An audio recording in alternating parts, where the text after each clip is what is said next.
It has been a long minute since Jim and I have uploaded a video showing our progress on the Walipini.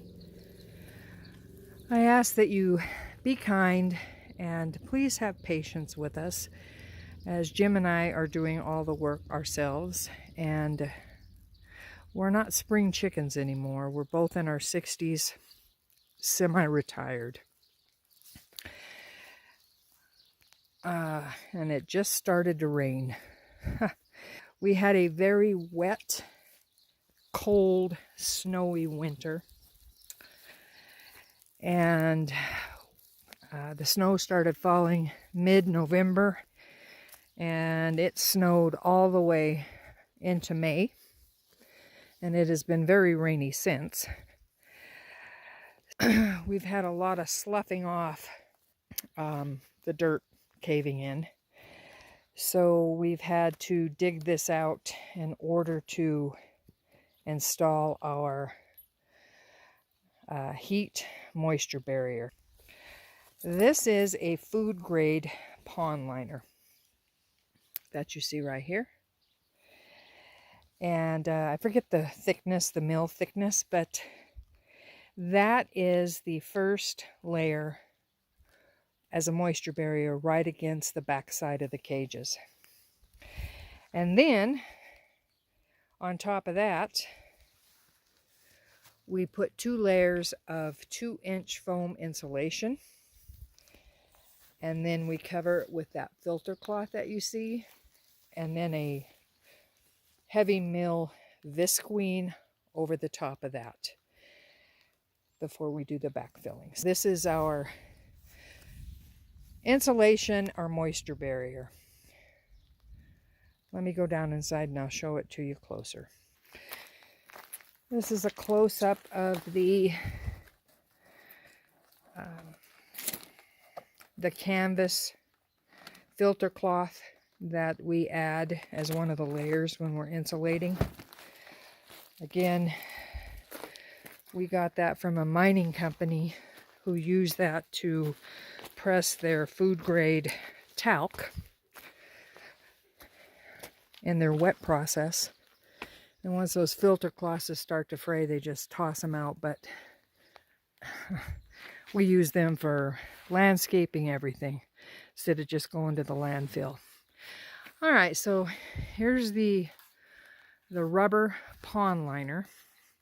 And again, when we purchased this, we got it food grade. And you can see some more of that tarp on the bottom. That'll be a part of a weed barrier.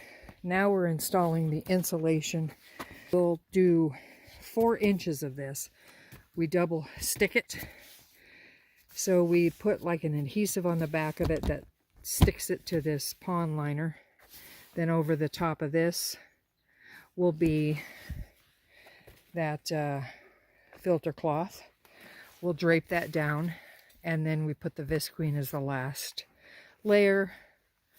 Once we get all the walls insulated, then the next step is putting in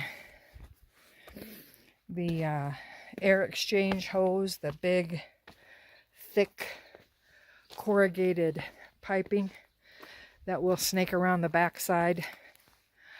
And then we make the dead man anchors that will secure the top of the walls on the back side before we backfill. There'll be a video on that. We're using hog panel laid flat, anchored to the back side of these walls, and then backfilled with dirt to give it more of a secure. So what that will do is prevent the walls from leaning forward or leaning in. And then once we get the backfilling done, we're ready to start adding the trusses. This section right here will be closed up. This will not be open, but we're going to close that. One time we thought about just putting big doors in there and just leaving it so we can come back and forth with a side-by-side or something. But then We thought, no, that's a way for water to seep in and run down there if we ever had a lot of rain or whatever. So we'll close this section in. We just want it open as we're building the trusses because we're going to have a way to get the backhoe in here.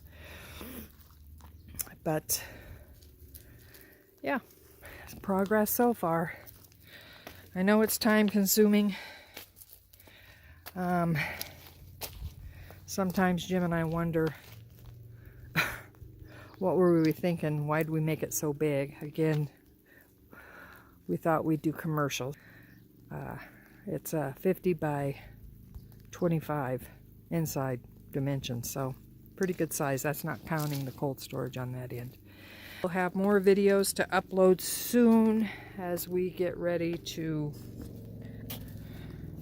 really hit it the rest of the summer. Oh, ready for the second layer. Don't forget to subscribe and hit that like button. And thanks again for watching. Happy gardening.